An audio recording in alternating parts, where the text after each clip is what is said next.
Episodio 9. El corazón te guía. En este episodio nos vamos hasta Talca, en Chile, con la doctora Sorely Cesari, una venezolana egresada de la Universidad de los Andes que acaba de celebrar su aniversario 25 como médico. Tras toda una vida dedicada a la pediatría, ¿quién mejor que ella para hablarnos sobre la relación que debemos llevar con los padres de nuestros pacienticos? También conversamos sobre su experiencia de adaptación a un nuevo sistema de salud, de cómo ser intensivista pediátrica ha moldeado su visión de la vida y, sobre todo, de cómo el amor por su país, su universidad, su familia y sus pacientes ha sido para ella un factor determinante al momento de tomar decisiones.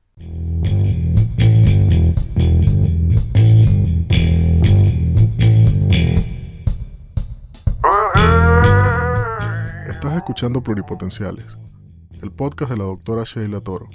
Forma parte de una comunidad médica en la que se exalta cooperación en lugar de competencia y escucha voces auténticas que relatan historias de resiliencia, perseverancia y reinvención.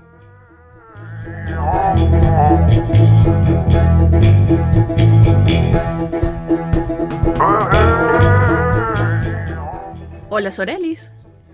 Hola, Sheila, ¿cómo estás? Bien, encantada de tenerte. Bienvenida al podcast.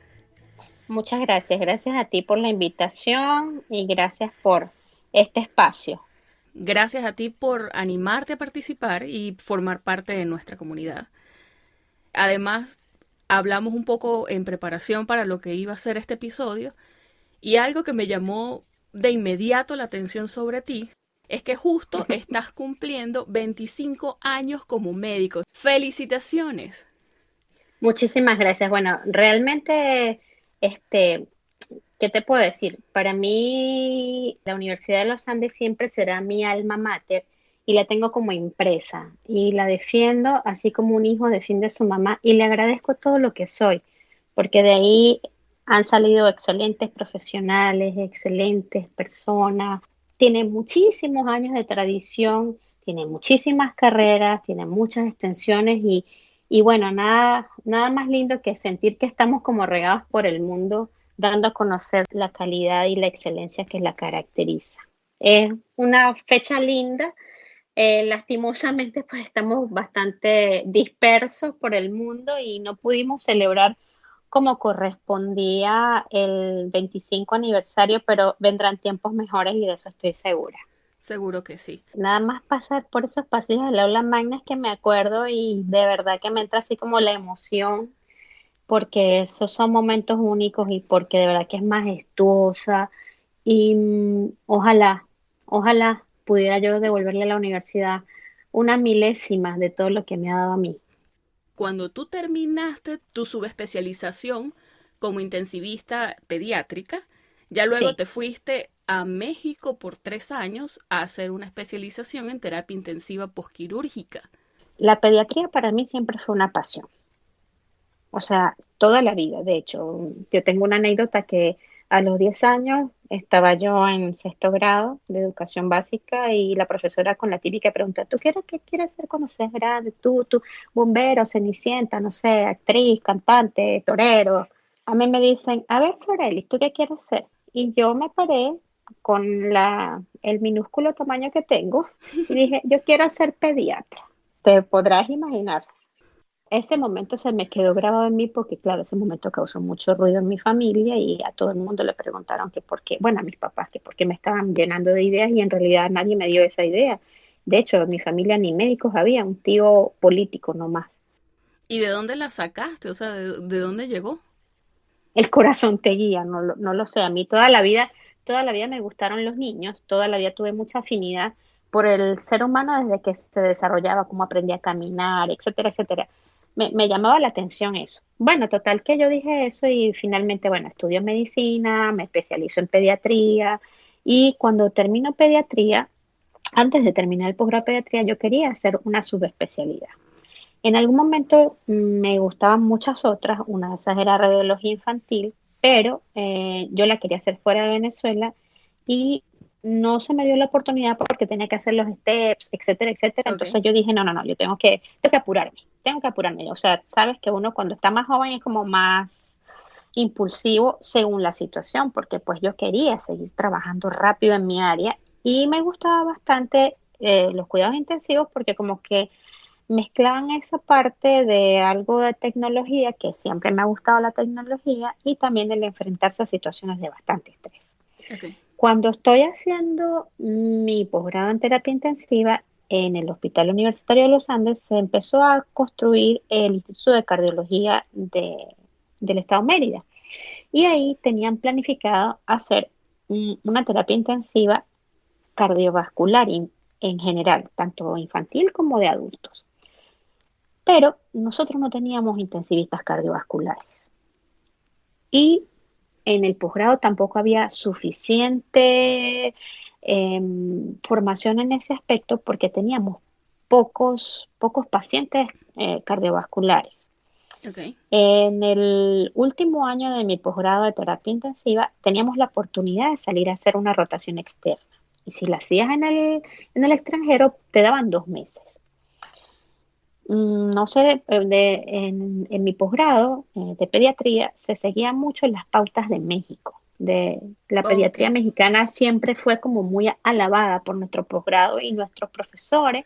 Muchos se formaron en México y tal vez de ahí venía esa afinidad. Y fuimos muy influenciados por la forma de trabajar de México porque nuestros profesores, muchos de ellos venían de allá y muchos de los estudiantes, o sea, de nosotros, los residentes de Ujú. pediatría, teníamos como sueño, ilusión, como lo quieras llamar, el hacer una sub en México, una subespecialidad. Bueno, entonces cuando yo hice pediatría, pasé directamente a terapia intensiva pediátrica y en terapia intensiva me dan esa oportunidad, nos dicen, bueno, ustedes pueden rotar a nivel nacional o se pueden ir al extranjero. Y gracias a Dios yo tenía los medios y pues decidí irme al Hospital Infantil de México por 2 meses. Ok. Eh, bueno, imagínate, como tú te das cuenta, yo soy merideña y Mérida era una ciudad en aquel entonces, 900.000 habitantes, y yo me voy al DF, en el Distrito Federal de México, que tenía 23 millones de habitantes, y yo decía, una gocha suelta en México, auxilio. No, no, no, te lo juro que para mí era como así, ay, Dios mío, ¿qué estoy haciendo? ¿En qué me metí? Pero bueno, nada, porque yo lo que quería era aprender un poquito de cuidados intensivos cardiovasculares. Cuando yo me gradúo de intensivista, me doy cuenta que no es suficiente para yo poder darle atención de calidad a los niños y el proyecto del Hospital Instituto de Cardiología todavía estaba como construyéndose, así que yo hablé en aquel entonces con uno de los doctores que coordinaba eso y él me dijo, pero ¿por qué no te vas a formar? Y cuando regreses como intensivista cardiovascular infantil, pues tú vas a liderar la terapia y pues me gustó la idea y dije, nada, vámonos, me voy para México. Aquí fue. Y estuviste bastante tiempo allá, de hecho. Es que el problema es que allá, para tú, en aquel entonces, yo me fui en el 2002, en febrero del 2002. Cuando yo me fui para México, yo inicialmente consideraba que me iba a ir un año, pero no, una cosa es lo que uno piensa, otra cosa es lo que pasa. Resulta ser que para poder hacer el UCI cardiovascular, para decirlo más corto, o sea, cuidados intensivos cardiovasculares, el hospital Ignacio Chávez, que es el hospital en el que yo me quería formar, te exigía tener algún entrenamiento o adiestramiento, como ellos lo llaman, en cardiología. Ok. Entonces yo primero tuve que irme a otro hospital que se llama el Centro Médico Nacional del Siglo XXI, que lo recuerdo con cariño, bueno, de mis mejores momentos. Ahí hice un entrenamiento de 11 meses en cardiología como para tener nociones de lo que tú vas a ver. Te enseñaban a hacer ecos, entrabas a cirugías cardiovasculares, entrabas a procedimientos hemodinámicos, pasabas consulta, ibas a neonatología, etcétera, etcétera. Y después sí podías postular y quedarte en cuidados intensivos cardiovasculares, hacer tu adiestramiento en el Hospital Chávez. Bueno, todos esos pasos yo los fui cumpliendo. En el interín, ahí fue cuando te dije del paro petrolero, porque yo Ujú. pensaba irme por un año, pero no, porque un año prácticamente me demoraba en hacer el vamos a decirlo de esta manera. Entonces ese diciembre yo regresé a Venezuela para pasarla con mi familia, ya que tenía que estarme más tiempo en México, y ahí fue el paro y fue un total caos. Bueno, no es para menos, de verdad tal cual, o sea, de verdad el país se paralizó. Todos recordamos eso, fue un desastre total.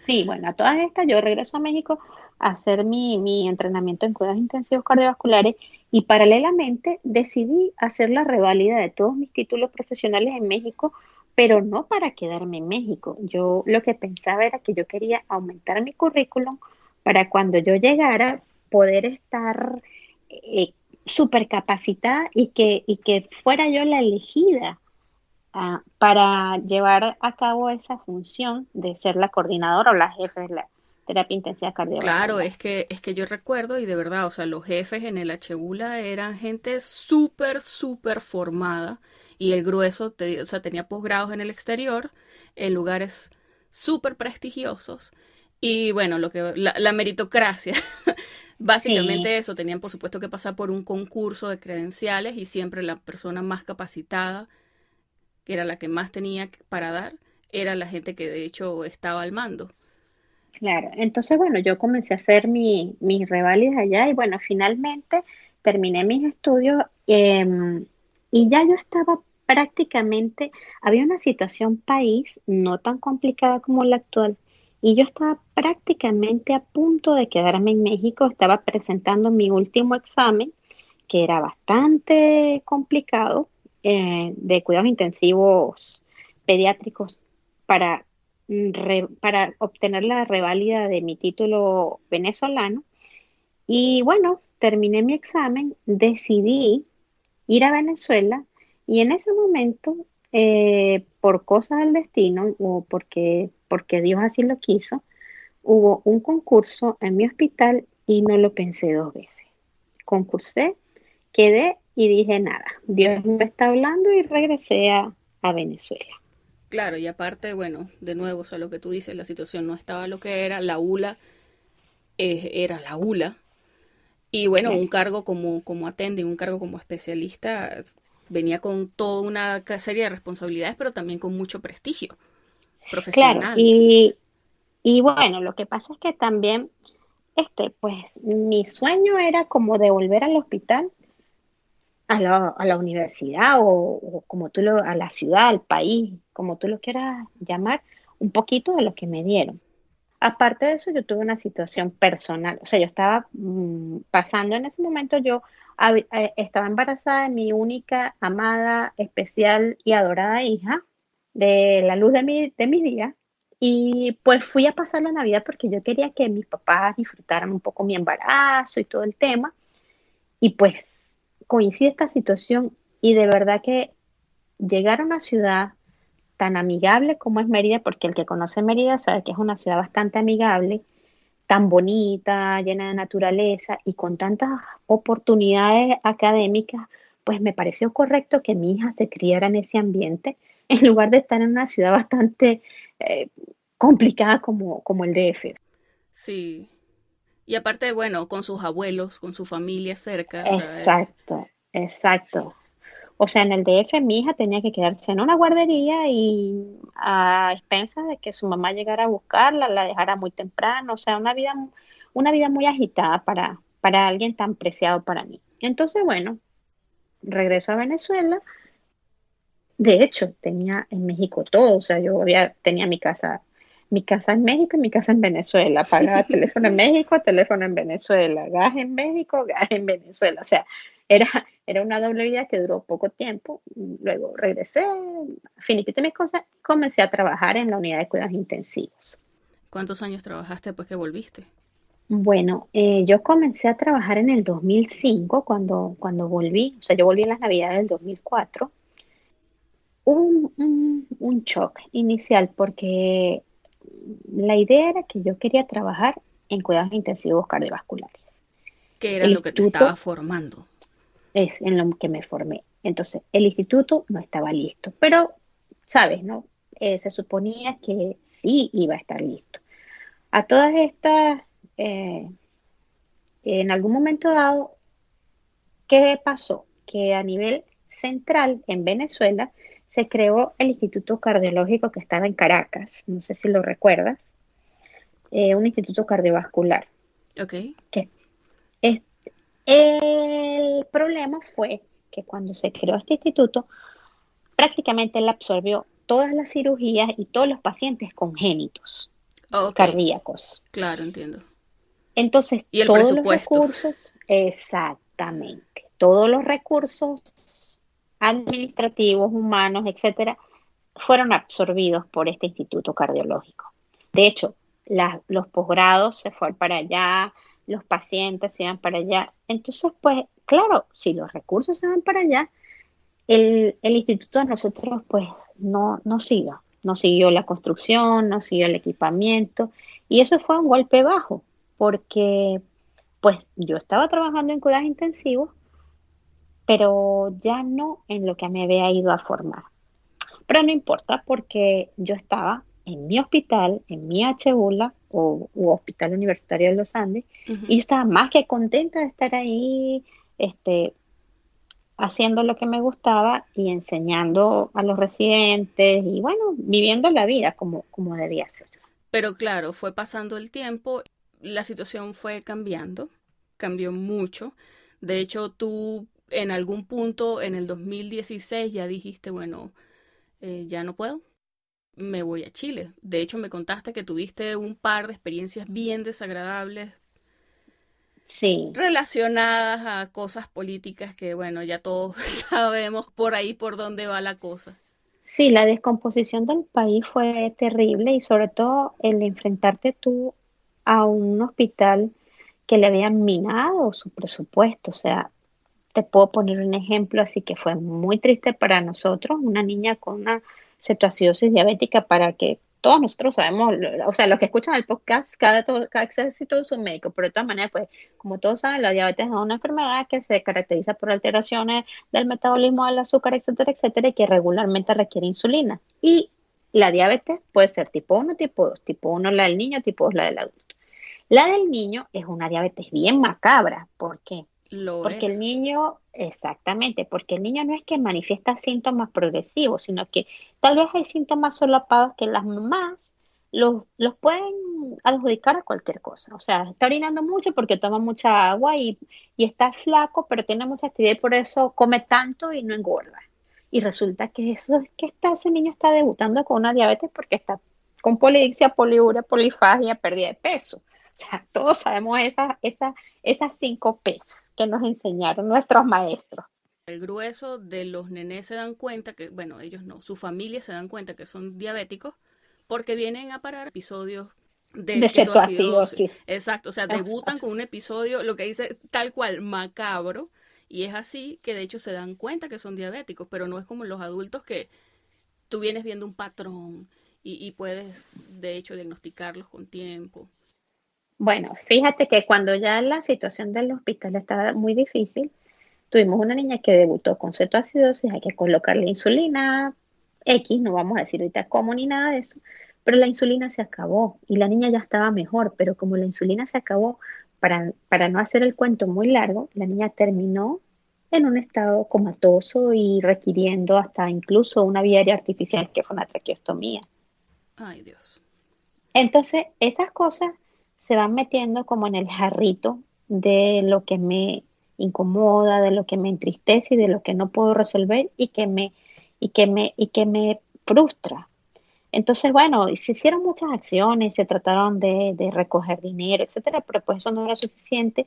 Y a todo esto la escalada de violencia y pues la polarización que hubo en Venezuela política terrible, ya yo tenía como varias cosas en mente, o mejor dicho, yo tenía como 2 puntos bien definidos en mi vida, porque ya yo había vivido en el extranjero y había vuelto a Venezuela porque yo amo a Venezuela, yo soy una ardiente hija de Venezuela que la amo con locura y que suspiro por volver a sentir el aire frío en las montañas, porque yo quiero volver a poner mis pies en la arena cálida de mis playas, porque yo quiero algún día conocer la Gran Sabana, que no la conocí, y Ay, Dios. porque yo quiero, sí, señor, y porque yo quiero que mi hija pise esa tierra bendita. Y mi sueño, el sueño de mi vida sería ponerle a mi hija su medalla de graduación de la Universidad de los Andes.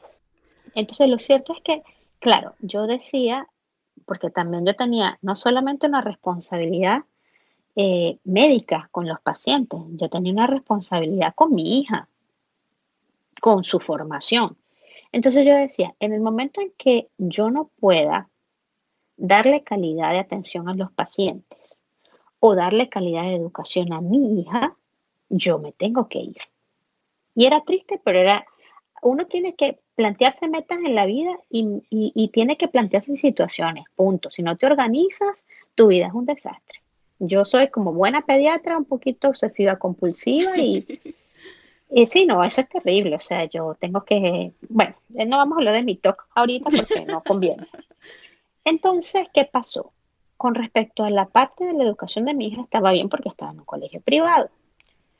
Todavía no habían las limitaciones que hay ahora de profesores, etcétera, etcétera. Pero con la parte profesional yo ya estaba frustrada porque no habían antibióticos, no había muchos estudios de extensión, no había tomógrafo, no había resonador, o el tomógrafo servía un rato, o había que sacar a los niños a la clínica, o etcétera.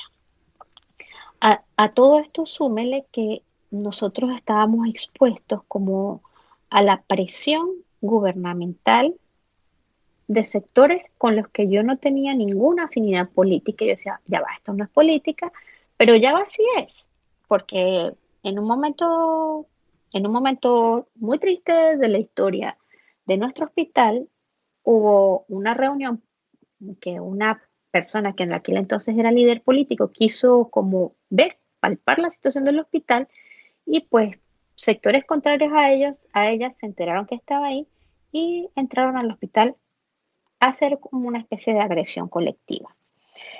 En ese momento yo estaba con alumnos y pues salimos a proteger a esta persona, a esta líder político, y las personas contrarias a ella nos perseguían e incluso uno de ellos sacó un arma de fuego y fue muy chistoso el No. episodio, si se puede decir así, porque había varias mujeres alrededor de él y empezamos a gritar, tiene una pistola, no, no tengo nada, y nosotros sí, sí la tiene y se la quitamos.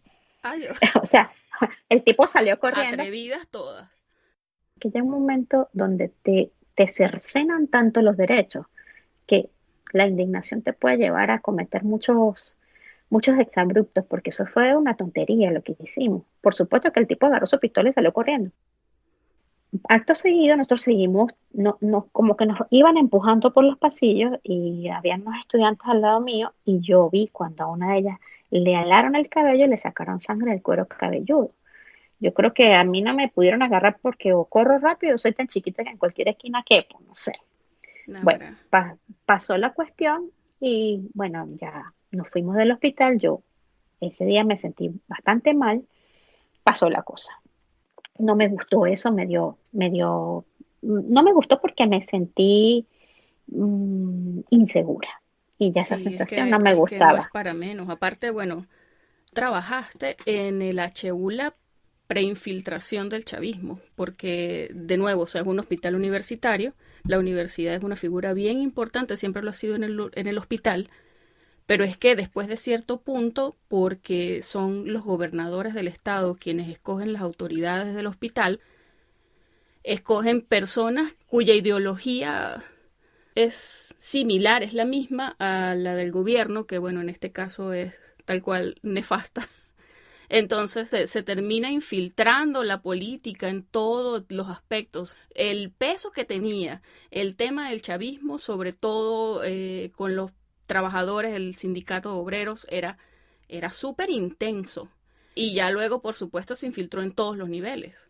No, a mí me tocó vivir eso, yo lo viví, pero yo trataba de mantenerme al margen, aunque el problema es que yo soy bastante intensa, lo reconozco, y entonces yo lo que hacía era escribir todas las cosas que pasaban y pasaba cartas a la dirección, así la dirección no me fuera a apoyar, no me importaba, pero yo tenía que redactar los déficits y las consecuencias de esos déficits en los pacientes porque las cosas tienen que quedar escritas. Entonces, luego de que ese episodio ocurrió, a mí ya no me gustó sentirme como insegura en mi sitio de trabajo o más que insegura como vulnerada.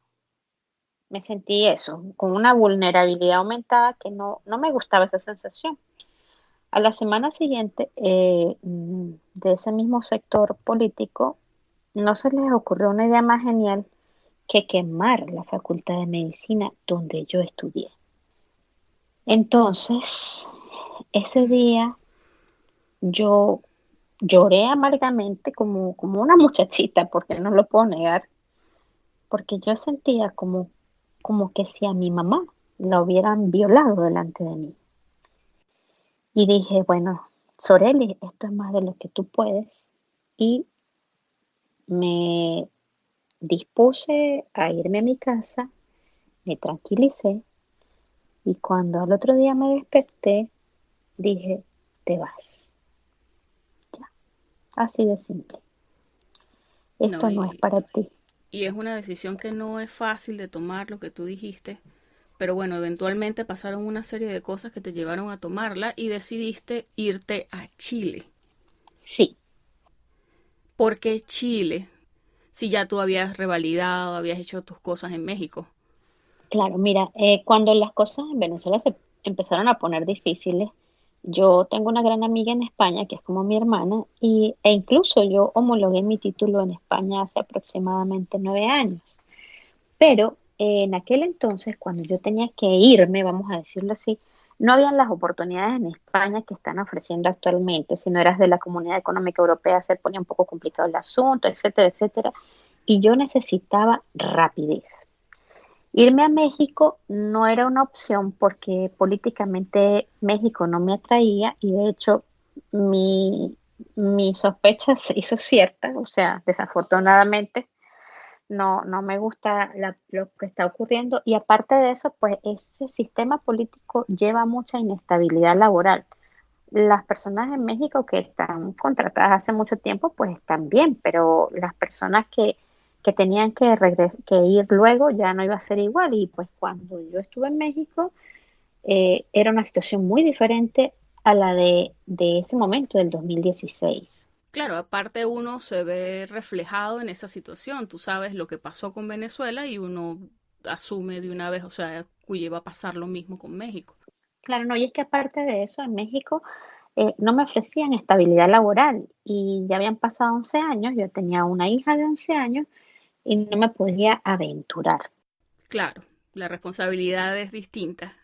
Sí, tal vez si hubiera estado sola, me hubiera ido porque México es un país hermoso, la gente tiene una calidad humana increíble, tengo muchísimos afectos allá y yo cuando piso México casi que se me da, el corazón me da taquicardia casi que igualito que cuando voy a Venezuela. Y la comida, Divina, no divina. dejes por fuera la comida, o sea, es... No, hey, la comida, espérate, la cultura. O sea, tú te metes a ese metro, así vamos a viajar como viaja el turista, y sales en cualquier estación de metro y en cualquier estación de metro. Un fin de semana tú consigues los tianguis, que son como mercaditos que ellos hacen, y Ujú. hay artesanía, y hay comidas, y hay bebidas típicas mexicanas que son una delicia. La gente es amable, la gente, no sé si eso habrá cambiado, si lo tengo idealizado, pero yo lo que sé es que México para mí marcó un antes y un después. Lo cierto es que México no era opción, España no era opción y Chile tenía un tiempo necesitando profesionales, especialistas, porque tenía déficit. Sí, yo entiendo que la educación en Chile es privada, así que es bien costosa, no todo el mundo tiene la posibilidad de llegar tan lejos en la educación. Y tú tenías todos tus posgrados, Claro, es una oportunidad para el país, así como es una oportunidad para ti, es una oportunidad para ellos tenerte. sí, digamos que nos pagamos que digamos que es un contrato entre los dos. Yo te necesito y tú me puedes dar el servicio, así es simple. Entonces, como había esa oferta, pues también yo tenía un compañero de esta promoción de médicos que cumplimos ayer 25 años, que él también, él era así, él es ardiente como yo con la situación Venezuela, el amor a la profesión. Él es un gran neonatólogo que él trabaja en Maracay, pero pues también pasó por situaciones feas, por la política y por la inseguridad del país. Y consiguió trabajo en Chile y él me dijo, pero Soreli, porque en algún momento estábamos hablando y de manera paralela dijo, yo voy a postular en Chile, me dijo él. Y yo, ¿en serio? Le dije, ¿tú te piensas ir? Tú, yo le digo, me dice él, sí, yo también, me dice, tú, porque era imposible, éramos las personas que nunca íbamos a dejar Venezuela, ¿me entiendes? Sí, es. O sea, si tuve tantas oportunidades, ¿cómo no la dejé? Pero bueno, ya llegamos al llegadero, no se pudo hacer más nada. Y él me dice, vente para Chile, aquí yo me voy antes que tú, me dijo así, porque él sí tenía una oferta firme de trabajo y estaba haciendo toda su Ok. documentación. Yo dije, bueno, ¿por qué no? Entonces, claro, yo lo hice movida por esta situación tan fea que viví.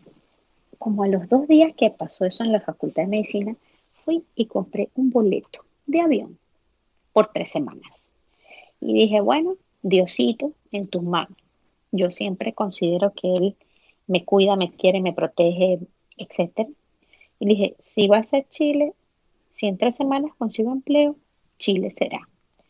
Y me vine a Chile, claro, con todas las cosas que uno sabe que tiene que venirse, documentos apostillados, solamente me faltaba en realidad el pergamino del título de médico cirujano, porque para la reválida de México y para estudiar en México tuve que apostillar previamente todos mis documentos, notas, programas, Ok. etcétera, actas de grado, etcétera.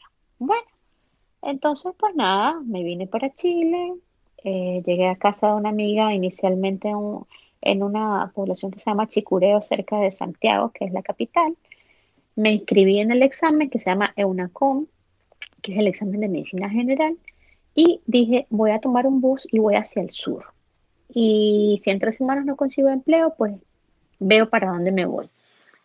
Y pues el primer stop, la primera parada fue en Talca, que queda como centro sur, como a 3 horas de Santiago en bus. Y llegué al hospital y mi amigo Manuel Loera me presentó con su jefe y el jefe del que era en el servicio de neonatología me dijo, quédate, haz la inducción, aquí le llaman inducción, a como una especie de entrenamiento en servicio para que te enteres de cómo son las pautas de manejo aquí en Chile, que son un poco diferentes. Ellos tienen su forma de trabajar, vamos a decirlo así, bien normada y que tienen su esquema y yo considero que es bastante bueno porque te orientas rápido y te adaptas a esas pautas y como que las cosas van saliendo bien. Y bueno, pues justamente ese día una persona se había ido de la unidad de cuidados intensivos y él me presentó a la jefe de ahí y la jefe de ahí, gracias a Dios, pues me dio empleo y heme aquí, 3 años ya en el Hospital Regional de Talca. Diría uno, todo fluyó para bien de esa manera. Bueno, yo voy a hacer acotación de un maravilloso refrán o dicho mexicano. Ujú. Lo que es para ti, ni que te quites, y lo que no, ni que te pongas. Es como una versión de lo que es el curado para la iglesia. Exactamente, Ok. exactamente. Entonces, bueno, nada, llegué aquí, me empecé a trabajar. En aquel entonces se podía aquí en Chile trabajar sin tener los exámenes aprobados. Los hospitales, a través del Ministerio de Salud, te daban un permiso de trabajo que se llamaba el Ceremi de Salud y ellos se responsabilizaban, vamos a decirlo así, por tus actos médicos mientras pasabas los exámenes. Ok. De hecho, te daban aproximadamente 2 años para pasarle a una con. Si en 2 años no lo habías pasado, que era el examen de medicina general, pues entonces ya ahí sí no te podían seguir contratando. Ese examen, pues, se hace para las personas que quieran saber, porque creo que es importante que si alguien quiere emigrar a Chile, sepa cómo son las cosas aquí. Si alguien que está escuchando este podcast de repente tiene la intención de. El examen EUNACOM tiene dos partes, una teórica y una práctica. La teórica, pues, es un examen de 180 preguntas que se puede hacer en julio o en diciembre de todos los años. Lo puedes presentar N cantidad de veces de manera ilimitada, siempre y cuando, pues, te inscribas. Ujú. Y después que pasas ese examen, actualmente tiene una cosa buena que es que quitaron el factor de corrección. Antes ya tenía un factor de corrección 4-1, 4 malas eliminaron una buena. Después que pasas el examen viene la parte que se llama el EUNACOM práctico o SP, sección práctica, que consta de un examen que vas a desarrollar como en las 4 especialidades madres: pediatría, medicina interna, por supuesto, cirugía y ginecostetricia. Y pues ya cuando pasas eso, pues tú revalidas tu título de médico general. Antes el EUNACOM prelaba o era necesario pasarlo antes de hacer el CONASEM, ¿Qué es? el examen para especialidades. El CONASEM es de cualquier cosa que a ti se te ocurra. medicina, pediatría, cirugía infantil, otorrino, etcétera. Antes, del 2017 hacia atrás, hasta que tú no pasabas el EUNACOM, no podías optar al CONASEM. ¿De qué forma cambió? Afortunadamente, en febrero, marzo del 2017, o sea, a 4 meses que yo había llegado, en vista de que muchas personas no habían logrado pasar el EUNACOM y los hospitales pues estaban trabajando con estos médicos y se iban a quedar pues un poquito desasistidos, se hizo una ley donde tú podías presentar simultáneamente los dos exámenes. O sea, ya no prela, pero igual lo tienes que presentar. Exacto, el EUNACOM no te prela el CONASEM, no son en las mismas fechas, te inscribes aparte y lo puedes presentar, digamos, de manera Ok. simultánea. Bueno, y entonces nada, yo afortunadamente en 14 meses pues tenía lista la especialidad y el título de medicina general. ¿Qué efecto tiene eso en tu práctica médica? Bueno, es maravilloso porque empezando que cuando tú tienes el EUNACOM, que es el de medicina general Ujú. aprobado, puedes trabajar en privado, Ok. ¿ok? No solo en público. Y cuando tienes el CONASEM, que es el de la especialidad aprobada, pues ganas un poco más. Ahora, la situación ya no es como cuando yo llegué. ¿Qué pasa? La situación de la necesidad de médicos en Chile ya no es tal. O sea, ya no se necesitan tantos médicos. Por tal motivo, difícilmente vas a conseguir empleo en algún hospital si no tienes ya el EUNACOM Ok. aprobado. Excepto que te vayas así como para la Patagonia, así bien súper lejos, o como digo yo en perfecto venezolano, por allá en San Juan de los Cochinos Tristes. Bueno, más o menos por allá. Nunca lo había escuchado. Bueno, allá. Lo dice una gran amiga mía que quiero mucho y que está en Houston, por cierto. Cuando tú te vas muy lejos, pues claro, por necesidades de la zona, de la población, te pueden emplear sin EUNACOM. Pero regularmente ya en los sitios más cercanos a Santiago, que es el distrito metropolitano, y en las regiones que ya tienen grandes hospitales y que están cerca, pues ya están exigiendo a los médicos el EUNACOM. Entonces eso es importante que lo sepan si quieren venir a Chile a trabajar, porque por lo menos tienen que tener el EUNACOM aprobado y no solamente la parte teórica, sino la O sea, que práctica. necesitan tomar sus previsiones porque no van a ser capaces de trabajar como médicos hasta que no tengan eso listo. O sea, que quizás sí, Excepto que se vayan sí muy entiendo. lejos. O sea, que quizás, bueno, quizás es buena idea tener ahorros.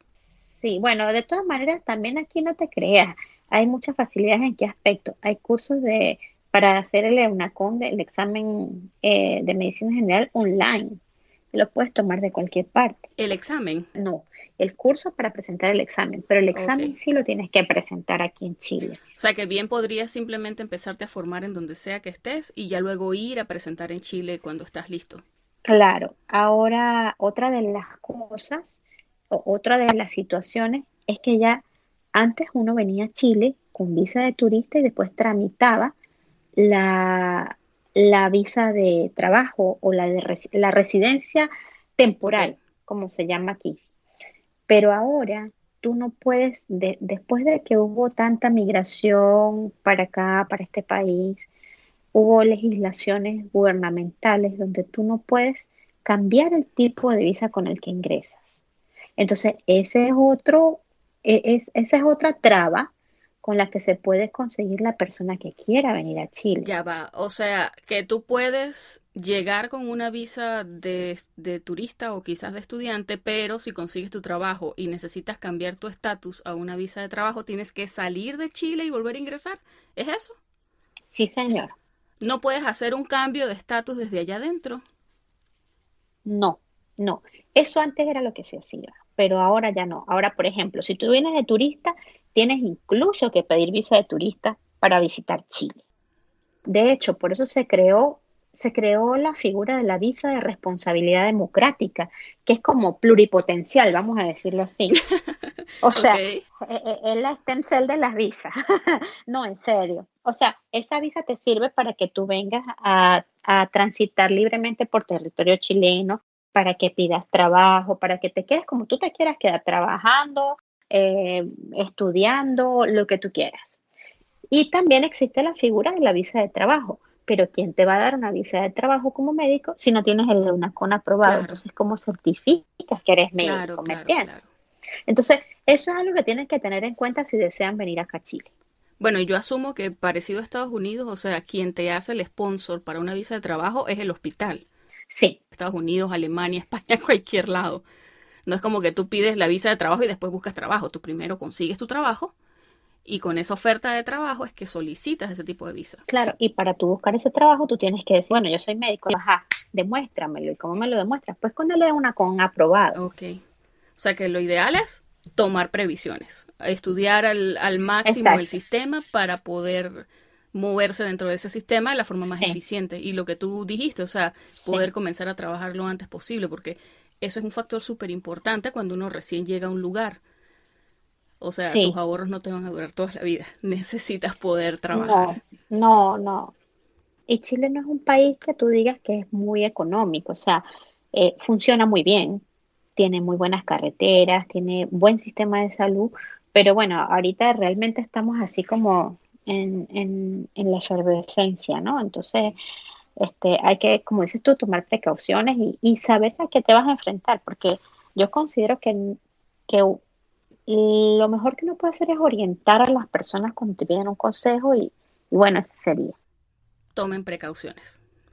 Y ahora que has tenido ya todas estas experiencias trabajando en Chile, has tenido chance de conocer el sistema de salud, ¿cuáles dirías tú que son las diferencias más notables entre ese sistema de salud versus el de Venezuela?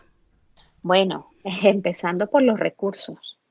O sea, Sí, eso sin duda. Claro, a veces merman un poquito según cuando ya va pasando el año, que ya hay un poquito de menos disponibilidad de recursos y tal, pero hay mucha tecnología.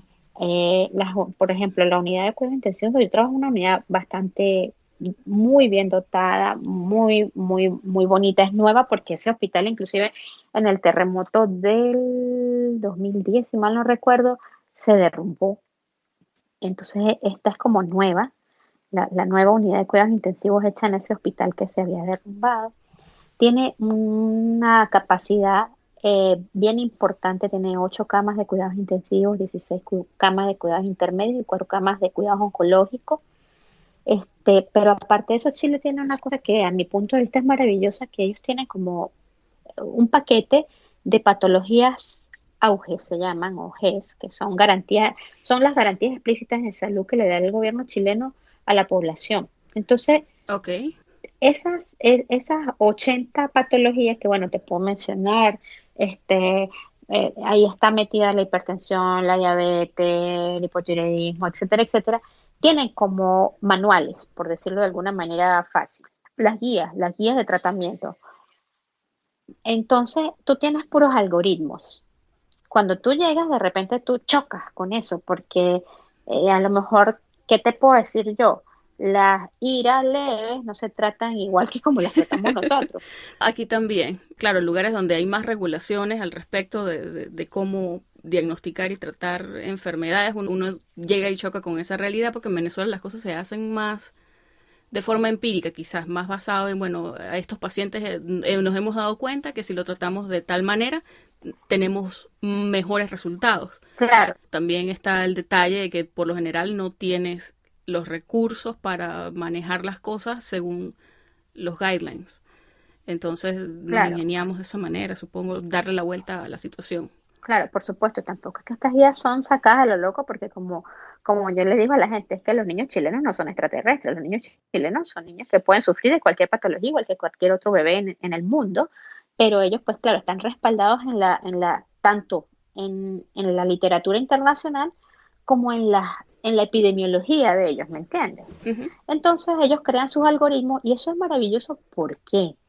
Porque el médico que está en Santiago de Chile, en la capital, ujú, tiene que hacer básicamente lo mismo que el médico que está en Calama, que es al norte, ok. así súper lejos, o el que está en Punta Arenas, que es al final de Chile, al sur. Entonces, como que se norma. el tratamiento de un paciente y si, por ejemplo, hay un problema que es lo que ellos, de estas patologías urgentes, por llamarlos así para que me lo entiendan, que llega a ponte tú un ambulatorio pequeñito, que aquí se llama CEFAM, Centro de Salud Familiar, Ok.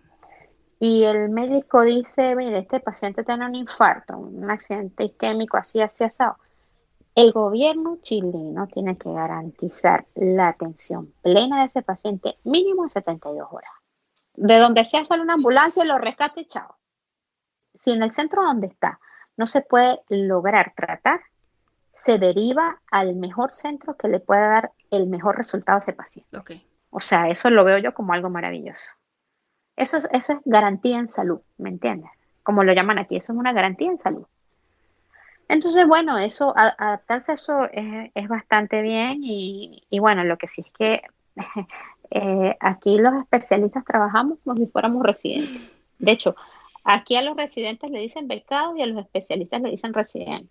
Cuando ya tú como médico comienzas a hacer tu práctica, que regularmente la haces en un hospital, el servicio de salud, digamos que saca concurso lo que ellos llaman las becas, o sea, lo que sería para nosotros los concursos de posgrado. Ujú. Entonces dice, bueno, mire, para la región, yo vivo en la séptima región que se llama región del Maule. La región del Maule necesita, no sé, 2 anestesiólogos, 3 cardiocirujanos, no sé, 40 nutricionistas, 50 internistas, etcétera. Esas son las becas que hay. Ujú. Entonces, el hospital te paga el sueldo a ti, pero, ¿cómo devuelves tú eso? Y es que tú te educas, o mejor dicho, tomas tu beca donde haya la opción. Puede ser aquí mismo en la región o puedes irte a Santiago a otra universidad, a otro hospital, Ujú.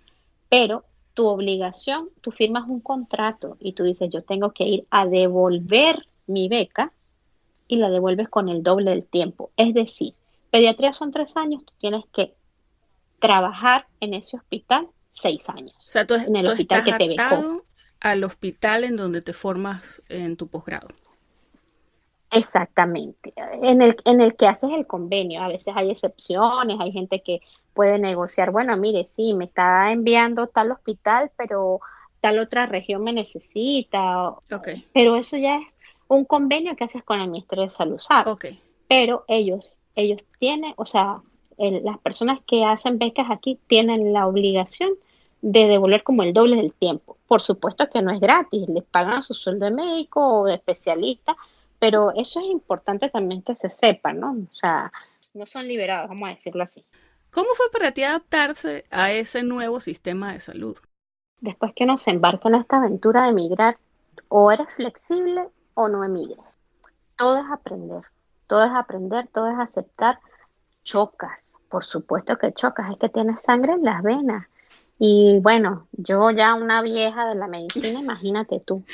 O sea, partes de cero, empiezas de cero. Claro, tú estás acostumbrado a hacer las cosas de otra manera, lo has hecho así por mucho tiempo y te encuentras con algo diferente. Pero sí, es verdad. Aparte, claro, tú te formaste, ya tenías tu formación también, lo que hiciste en México, y ya sabías que en otros Ujú, lugares las cosas se hacen de forma distinta. Así que digamos que eso de ujú. alguna manera te equipa con una perspectiva. Tú ya sabías que no iba a ser igual que en Venezuela. Claro, pero bueno, también es importante porque te pongo un ejemplo muy básico.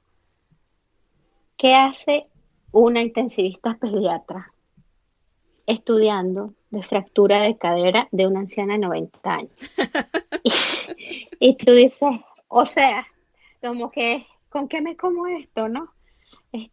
Pero a la vez yo agradecí eso porque yo creo que cada cosa que te toca en la vida te toca por alguna razón y de repente pues a lo mejor eso te ayuda en tu formación como médico integral, o Claro. Bueno, sea, y te reconecta con tus raíces. refrescas conocimientos y toda la cuestión. Entonces pues realmente yo considero que pues si bien hay días de días y hay días que dices, Dios mío, esto no es así, esto o la típica respuesta, esto se hace así aquí. Uno choca con eso, pero, sabes, yo creo que cuando uno toma eso con un poco de humildad y hasta con resignación, si tú quieres, o serenidad, pues las cosas fluyen más fácil y después tú te das cuenta que te puedes ir metiendo poco a poco. Sí, las cosas se hacen aquí así, pero saben, tenemos una evidencia que dice, una evidencia internacional que dice esto, ¿por qué no tratamos? O sea, yo creo que más que confrontar, el diálogo siempre es el que te va a llevar a tener tranquilidad y éxito. Así de simple. Claro. Entonces, pues la verdad es que yo agradezco esta experiencia y bueno, ya pasó, ya los exámenes pasaron. O sea, gracias a Dios. Como digo yo, ya los Juegos del Hambre acabaron. Buena forma de describirlo porque así se sienten. No, te lo juro, o sea, yo sentía que en los Juegos del Hambre que estaba esta tipa ahí echando fuego en el vestido, no, yo daba la vuelta y salía hojas de libro, hojas de libro, hojas de libro, auxilio. Ok. Es que de verdad, o sea, para quien está metido en esto lo sabe, o sea, lo entiende, pero para quien no, no entiende que quizás, porque uno no está acostumbrado, ¿sabes?, a ese tipo de exámenes en Venezuela. Entonces es algo No, nuevo, es algo diferente y ya después de que tienes toda tu formación, enfrentarte con esta cosa nueva, quizás es un poco difícil. Necesitas, como dicen los gringos, coping mechanism, como desarrollar esa ya parte de sé. resiliencia, adaptarte y bueno, y aprender, porque básicamente tienes que aprender a responder exámenes estandarizados. Eso es algo con lo que uno normalmente no Claro, lidia. O sea, tiene su estrategia. claro, y aparte que si ya eres especialista, pues más te cuesta responder una pregunta sencilla, porque tú le buscas las cuatro patas al gato, las cinco patas al gato, en realidad, ¿me Sí, entiendes? sí, sí, claro. Entonces es complicado, pero mira, o sea, yo creo que ya pasó, ya todo es experiencia. Aparte, el que emigra, o sea, yo quiero que alguien, la primera persona que emigró con una pistola en la cabeza porque se la llevaron, pues que dé el paso al frente, ¿no? Esta fue una decisión que yo tomé, entonces tengo que ser responsable de mis decisiones. Chao, se acabó. Sí, claro. Es que uno, todas las experiencias por las que va pasando, de alguna manera lo moldean. Lo que tú me Claro, comentaste también que ha pasado contigo como intensivista. O sea, tú me dijiste que la UCI de alguna manera ha cambiado tu perspectiva. Porque claro, tú comienzas tu educación, vas a pediatría, que es un mundo bien, bien lindo, bien optimista, de alguna manera te sientes bien porque ayudas a los nenes y ves cómo se recuperan. Y bueno, si haces consulta de niños sanos, ves cómo van creciendo. Pero claro, la perspectiva de los pacientes en UCI es muy diferente porque no siempre tienen un desenlace feliz, digamos. Entonces, eso también tiene un toll en el médico. O sea, eso tiene un peso, de alguna manera eso te afecta. Sin embargo, tú me contaste que a ti te ayuda sentir que a pesar de que, bueno, sientes todo este amor por los pacientes pediátricos y eres una persona bien sensible, de alguna manera te ayuda sentir que tienes como nervios de acero y en el momento de la crisis, por así llamarlo, puedes responder de forma asertiva. Pero por supuesto, eso lleva un proceso y años de entrenamiento. claro, mira, yo realmente, en primer lugar, insisto, doy gracias a Dios porque me puso donde Él sabe que yo puedo estar. Y porque cada paso que yo doy, siento que Él lo cuida. No sé, es algo así. Yo creo que Dios a cada quien le da habilidades. ¿Qué ocurre con cuidados intensivos? A mí me llamaba mucho la atención esa especialidad por lo tecnológica, como dije anteriormente, y también porque te plantea muchos retos, te mantiene muy activo y no hay nada más satisfactorio que poder recuperar a un niño de un estado crítico. Claro, haces realmente una diferencia. Claro. Y si tú no lo puedes recuperar del estado crítico, tú desarrollas una especie de compasividad como para poder ayudar a esos papás a aceptar la pérdida, porque uno ya no entra en la parte de superarla, sino por lo menos de aceptarla y de que el papá pueda estar tranquilo de que él hizo lo que estuvo de su parte para que su niño tuviera la mejor atención. Y en esa mejor atención, pues entramos en juego nosotros.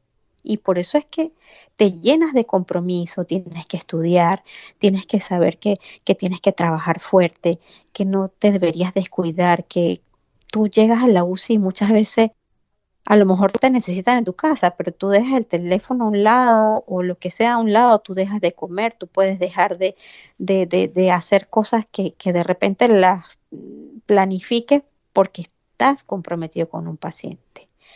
Y cuando tú te enfrentas a esa situación donde alguien puede perder la vida y que tú estás todo el tiempo rodeado de eso, ahí es donde tú te das cuenta de que la vida es otra cosa y de que como ser humano tú puedes agradecer hasta abrir los ojos y ver a color. Náguara. A veces simplemente nos dejamos distraer por Exacto, cosas que a la hora de la verdad son triviales. exacto, donde tú puedes agradecer que puedes caminar, que sientes frío, que sientes calor, que puedes saborear algo. Son cosas que parecerán tontas y demasiado sencillas, pero cuando tú estás tan cerca de la muerte, porque pues hay que llamarla por su nombre, de la muerte, pues entonces tú te das cuenta de que, o sea, todas las demás preocupaciones banales que tú tengas se pueden sobrellevar, así de simple. Y mira, ahora que mencionas la relación con los padres. ¿Cómo llevas tú eso? Porque muchas personas que están en pediatría me han comentado que quizás la parte más difícil es esa, es manejar la relación con los papás. Yo considero que como en cualquier aspecto de la vida, eh, una de las herramientas más útiles y más eficaces es la comunicación. Por supuesto que la comunicación se puede bloquear por miles de razones, empezando por el shock que puede tener un papá que llega con un niño en paro al hospital. O sea, no es fácil. Y entonces ahí es cuando viene cuando tú tienes que desarrollar estrategias de comunicación, de compasividad, el coping. Así de simple. Cambia el lugar con la persona y trata de hacerle entender qué está ocurriendo, porque un papá que tiene la preocupación de un hijo en riesgo vital, más la ignorancia de no saber lo que está ocurriendo, pues es una mala combinación. Entonces, por supuesto que el trabajo inicial de uno es abocarse al paciente y tratar de recuperarlo, pero cuando ese momento pasa, porque eso no va a estar por todo el tiempo, porque o se mejora o se muere, así de simple, ¿verdad? Pero cuando tú logras recuperar al paciente y estabilizarlo, es importante que tú traigas al papá y le digas, a ver, ¿qué tiene su hijo? ¿Usted sabe que tiene su hijo? ¿Por qué está aquí? ¿Cuál es este sitio? Ubicarlo en tiempo, espacio y persona, así como nos decían los profesores. Sí. Así de simple. Y yo creo que en el momento en que usted a los papás le puede explicar lo que está ocurriendo y los papás entiendan, que los papás, usted le pueda decir, mire, su hijo necesita estos aparatos para sobrevivir, su hijo necesita estos medicamentos para sobrevivir. La evolución de su hijo regularmente podría ser esta o esta. Yo creo que al establecer esa comunicación efectiva, usted logra más. Entonces, sí es cierto que a veces para los papás es difícil aceptar una situación, especialmente cuando el problema del niño está ligado a accidentes que se pueden prevenir. Eso es terrible, porque cuando los papás generan culpa, se cierran y no entienden. Ahí está el trabajo de hormiguita de uno. Uno siempre tiene que estar disponible para esas personas, porque ellos bastante tienen con el pesar de tener a su hijo debatiéndose entre la vida y la muerte, como para que consigan a un ser endiosado que no les dirige la palabra. Eso no puede ser. Y yo siempre llamo a la reflexión a mis alumnos o a las personas con las que puedo hablar, de que es muy duro lo que ellos pasan, como para que uno no tenga la consideración de explicarles lo que ocurre. Por supuesto que cuando uno ya tiene el tiempo, porque si tú me pones a elegir entre qué quiero hacer yo, si ponerme a trabajar con el niño o explicarle a los papás lo que voy a hacer, obviamente que yo tengo que establecer prioridades y primero es lo primero. Claro, claro.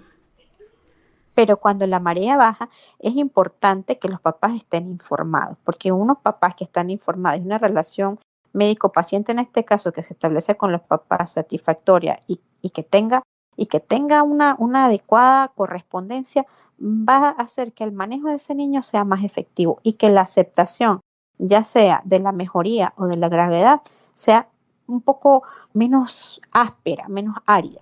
Básicamente, tratar de manejar esa relación siempre con empatía. Sí, por supuesto. Y con profesionalismo, porque es un hilo delgado. Sí. Como tú te habrás dado cuenta, en muchas partes todo el mundo dice nada como los médicos venezolanos. Eso lo escucha uno en todos lados. Y si te digo que es hasta un poco antipático, porque entonces uno se siente a veces como, no mal, pero es incómodo es la palabra. Yo creo que los médicos, un médico de verdad, un médico de corazón es bueno, sea de la nacionalidad que sea. Y si estudia, es mejor. Y si se dedica a su trabajo, es triple mejor. Así es. Sí, yo tengo una opinión medio antipática al respecto de eso. De hecho, lo he expresado públicamente y me he metido en problemas. Pero bueno, eso soy yo con mis opiniones controversiales. No, pero eso está bien.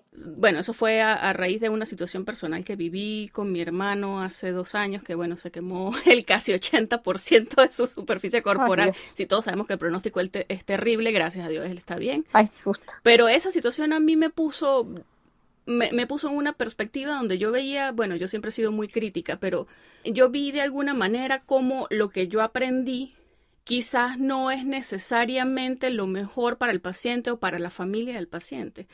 Yo decía, o sea, esta cosa que tenemos en la cabeza, este chip de que los médicos venezolanos somos los mejores del mundo, suena lindo, suena chévere porque nos carga de alguna manera, digamos, de motivación para comernos el mundo, pero a mí me parece que tiene un lado feo y es que nos encasilla y nos cierra las puertas a aprender más. Si nosotros asumimos que somos la última Coca-Cola del desierto, no vamos a sentir que necesitamos seguir creciendo. Y siento que eso de alguna manera a veces es un ancla que nos mantiene estancados. O sea, y que quizás nos limitan las posibilidades de adaptarnos bien en otros sistemas de salud. Porque el hecho de reconocer tus debilidades, me parece, que te da chance o te da lugar a mejorarlas. Si tú asumes que eres perfecto, o sea, ¿dónde hay espacio para mejorar? Claro, yo estoy totalmente de acuerdo contigo. Entonces, es importante y yo creo que eso tiene uno que planteárselo desde estudiante. La relación médico-paciente, mirar a los ojos a su paciente o a los papás, en este caso el bebé, explicar qué tiene, explicar cómo ve usted que está la situación, qué espera usted, cuál es el peor pronóstico y el mejor pronóstico, darle todo el abanico de posibilidades. En una UCI es sumamente importante, sumamente importante. Eso es algo que usted no puede de ninguna manera dejar de dar información al paciente. Por supuesto, con las limitaciones que ya te comenté hace rato, que si primero hay que hacer, no sé, intubar al Sí, paciente, claro. ponerle un catéter, etcétera, Primero lo etcétera, pues primero. primero lo primero, punto. Pero después, mire señor, venga acá. Esto se llama catéter, esto se llama ventilador, esto se llama bomba de infusión, porque así también no te creas para un papá que trae un bebé que está desmayado, por ponerlo así sencillo, a una emergencia. Lo suben a la UCI corriendo en una camilla y cuando va a entrar a la UCI lo ve lleno de tubos, eso no será muy agradable, ¿verdad? Claro, es súper abrumador. Exacto. Es como que estoy haciendo aquí, que este universo paralelo. Entonces ahí entra tu labor como médico. Y yo siento que la UCI me ha hecho a mí en ese aspecto como más compasiva, porque mientras la gente se preocupa de cosas banales, no sé, el carro, que la ropa, que la cartera, que el novio, que uno está pendiente de otras cosas, uno está pendiente de que, oye, qué bueno, la bacteria es sensible al antibiótico, oye, qué bueno, ya estamos bajándole las drogas vasoactivas, y oye, gracias a Dios, y ese gracias a Dios que sale así como del corazón, ¿ves? Entonces, yo agradezco estar en esta especialidad que cualquiera dice, ay, UCI, ay, y con niños, ay, no, qué horrible. No, no es horrible porque en el momento en que yo puedo entregar un niño que vuelve a decirle a su mamá, hola mamá, o a su papá, hola papá, en lo posible sin secuelas o con una alta probabilidad de recuperación. Para mí eso es tener el corazón llenito. Y si yo le puedo decir, ojalá no te vuelva a ver más nunca aquí, en la UCI, más todavía. Porque mi objetivo, o sea, yo siempre le digo a los papás, yo sé que este es el peor sitio donde usted y yo nos pudimos haber conocido, porque este es el sitio donde usted nunca va a querer regresar y es natural y ya. Nunca nos tenemos que olvidar de la humanidad, nunca. Y nunca tenemos que olvidar de que nosotros no estamos arriba, no. Todos somos iguales. El enfermero, el auxiliar de enfermería, el que limpia, el que va y busca la sangre que el niño necesita. Todos estamos trabajando por un bien común y ese bien común se llama Pedro, Pablo, Juana, María, Soledad, como se llame.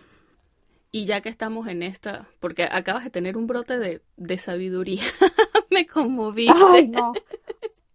Y qué lindo haberlo podido grabar. Sorelis, ¿qué consejos le darías tú a esos muchachos que vienen detrás, o sea, que siguen en formación, que puedan estar escuchándonos? Yo siempre le digo a mis alumnos que yo soy muy feliz porque yo amo lo y yo doy todos los santos días gracias a Dios y a la Virgen porque me pusieron en el lugar donde yo tenía que estar, en la universidad donde tuve que estar, mi amada Universidad de los Andes, haciendo lo que yo quería hacer, que era tratar a los niños. Y solo les pido que me dé como la fortaleza y la salud para seguir ayudando. Y es que el que ama lo que hace no lo puede sentir como que es un trabajo, porque es una forma de vivir. Entonces a mis alumnos yo les digo eso, ustedes tienen que tratar de buscar qué es lo que más les gusta, qué es lo que más los motiva, porque cuando usted ama lo que hace sale solito, solito, solito y usted va a ser excelente. Y no es que usted tiene que ser excelente para ser el gran doctor, el que tiene esa investidura galáctica, así, el dios del Olimpo, no. Es porque no hay nada mejor que ayudar y que ser un agente de cambio.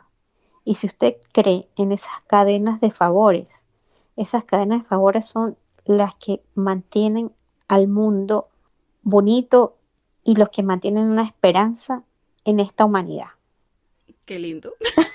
Ay, te estás quedando callada, Sheila, por Dios. Me estoy quedando callada, sí, yo soy terrible demostrando emociones y afecto, pero de verdad qué lindo, o sea, de verdad qué lindo, porque todos hablamos de vocación al servicio, todos hablamos de nuestros pacientes, pero no todos hablamos abiertamente de la forma en la que tú lo acabas de hacer. Bueno, es que yo tengo un problema, yo soy intensa, yo soy mujer, estoy vieja, la edad te pone blanda, o sea, ¿qué te puedo decir? No es un problema, es un asset. ¿Será? Yo ¿Tú definitivamente crees? es un asset, claro que sí. Bueno, de hecho, si te puedo decir, o sea, yo a veces pienso que claro, son 25 años siendo médico, este año yo voy a cumplir 18 años siendo intensivista pediatra, la mayoría de edad. Ya vas a poder tomar cerveza. Yes. 20 años siendo pediatra. Yo a estas alturas del partido como que ya he vivido, tengo la gran fortuna, dicha y bendición que he estado en muchas partes haciendo lo que me gusta. Y yo, si tú me preguntas cómo me veo en un futuro o qué le pido a Dios yo en un futuro, ¿sabes? Yo quisiera estar en una sala de UCI o puede ser hasta de urgencia donde estén los niños muy, muy, muy, muy, muy graves, ayudando a los papás, haciéndolos entender como personal no médico qué está pasando, dándoles ese café que a lo mejor necesitan, dándoles ese abrazo que a lo mejor necesitan o quedándome sentada en silencio al lado de ellos acompañándolos a esperar noticias. Porque yo creo que uno tiene que ir evolucionando y yo creo que esa sería para mí una maravillosa evolución. Hay que darle paso a la generación que viene, que otras personas hagan este trabajo y ayudar, porque ya yo tengo muchos años de vida y ya dentro de poco tengo que pensar en retirarme. Y sin embargo, tú te piensas retirar en la misma área en la que estás trabajando. Pero claro, porque considero que la poca experiencia que tengo, porque hay mucha gente mucho más experimentada, me puede ayudar a que los papás de esos niños puedan sobrellevar con más facilidad el problema. Vocación total. Me motiva mucho escucharte hablar y yo pensando que abrir restaurante cuando me retire, y Dios mío, me siento ahora tan banal. No. Bueno, lo que pasa es que a lo mejor es intensidad médica la mía, o sea, las ganas de las ganas de no dejar los hospitales, o sea, yo como que entro a un hospital y como que respiro. Sí, no, bueno, yo lo entiendo, no tienes idea. De verdad que lo entiendo. Pero también me pasa con la cocina, entonces mi plan de retiro es esa profesión que no pude desarrollar porque me fui por la medicina. Oye, Sorelis, muchísimas gracias. De verdad, no tienes idea lo contenta, el placer que ha sido para mí conocerte. Igualmente, he disfrutado esto como no tienes idea. Bueno, y gracias por animarte, porque por gente que se anima como tú es que de hecho podemos seguir en esto. Bueno, muy bien. Espero que algún cazatalentos me quiera perseguir. Seguro que sí. Pues no, gracias a ti, porque de verdad que este es un espacio bastante productivo, lo considero yo, para las personas que estén pensando en emigrar, en salir, que quieran ver opciones, y de verdad que ha sido un rato muy agradable y bueno, nada, me sentí súper cómoda, súper contenta de poder conversar contigo, Sheila. No, vale. Yo contigo, de verdad. Me sentí súper motivada. Y de nuevo, o sea, creo que el podcast cumple su cometido, que es básicamente mostrar el lado humano de los médicos, porque a veces en medio de ser profesionales quizás dejamos ciertas características detrás. Y no es el punto. El punto es que somos igual personas y como tú dices, o sea, tenemos que verlo como que todo desde un punto de vista, un ser humano integral. Sí, totalmente. Y bueno, esta es tu casa. Ya luego nos sigues dando updates y seguimos en contacto, de verdad. Muchísimas gracias, Aurelis. Bueno, súper, gracias a ti por la invitación, Sheila, y que salga todo súper con los próximos entrevistados. Pluripotenciales. Bueno, Ok, dale, muy bien. muchísimas gracias. Ok, Chao. dale pues. Chao.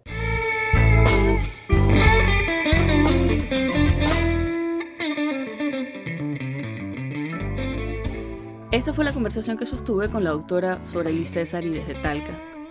Si te gustó este episodio, compártelo con tus amigos y no olvides que puedes encontrarnos en pluripotenciales.com y las distintas plataformas de streaming.